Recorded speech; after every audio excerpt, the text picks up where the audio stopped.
Hey guys, welcome to the Field of 68 YouTube channel. If you like what you see here, hit that subscribe button and you'll get more college basketball content just like this. Let's get to the Blue Bloods. Okay. Rob Dauster, you're hot with Providence. Your Blue Blood hot take is? You really had to go to me first on this one because I'm going to get lit up for it. But I think that heading into the season, UConn is ranked higher than they probably should be at the start of the year. They're fourth on KenPom. They're fifth in the coaches poll. They're sixth in the AP poll, and they're eighth in the Almanac. And I think it's going to take that's a little bit more time. It's a horrible take. Can we buzz? Dagan, do we have like a buzzer for a shitty hot take? It's not a hot take. There's not a. You cannot have a shitty hot take. It's the point of the take. Listen, here. This is why you just had one. We all panned it.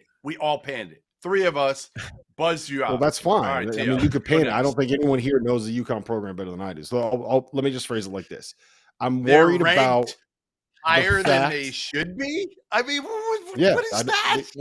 What is that? I don't think that they're a top 10. I don't think that they're a top 10. Like, what?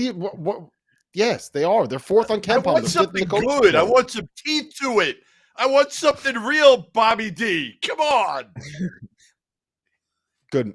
Okay. Good. Relax. If I flip them off, like what's going to happen? Am I going to get T.O.? Can you try that? See what happens when you flip somebody off. Based on what you did last year in Vegas with me, and we stayed on the air, nothing's going to happen if you do that. No, but look, here's why I think that. I think that the fact that they are losing Andre Jackson is going to impact what they are defensively a lot more than people are realizing. He did so much for that group, so much for him defensively, so much for them as a ball mover. It's the instinctual plays that he made. I like Steph Castle. I think Steph Castle is going to be a very good player in time. I think he's going to be a really, really good pro. I think it's going to take him a little bit of time to get there. And I'm worried about what they're going to be defensively. I think if you look at their best five, Tristan Newton, I don't think you say that he's like a plus above average athlete. Cam Spencer is a good positional defender. I don't think he's necessarily an above average athlete.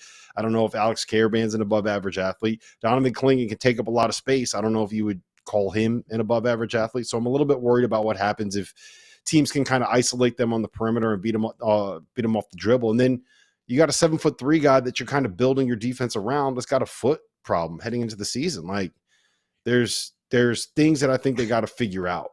Now, they got national title upside, but I think it'll take a little bit more time to get to that level that they were at last season than it did last season. That makes sense. Hey, next week on Top Dogs, Dauster picks up. Hey, sorry we couldn't get a hold of Hurley this week, but we're going to talk about no, you're definitely not getting a hold of Hurley this week. I agree with that take. I think they went from really old, really experienced, really talented to young and super duper talented. But in today's day and age, it kind of makes it hard, right? I think that's my biggest worry. And Cam Spencer's a really good player, a really good college player. That ain't Jordan Hawkins. And that's not taken away from anything. Jordan Hawkins first with top 20 pick. So that's not taken away from Cam Spencer. He's going to be a really good player for UConn, but national title I think is a little heavy for obvious reasons. But they're just so young, and I think it's going to take them time to adjust. And when all that stuff happens, you don't get the seed that in the NCAA tournament that you probably would if you were really good from the get go. If that makes sense. Well, their non-conference has challenges to it, too. Not that last year's didn't, but the fact they got to play in the Empire Classic against Indiana. If they win that game, it's going to be Texas. They've got to play Gonzaga out in Seattle. They've got North Carolina at the Garden. So that non-conference schedule has its fair share of challenges. We'll see how they're able to handle it. But there's the UConn Blue Blood take. You forgot Goodman. The best one. They got Kansas in the fog.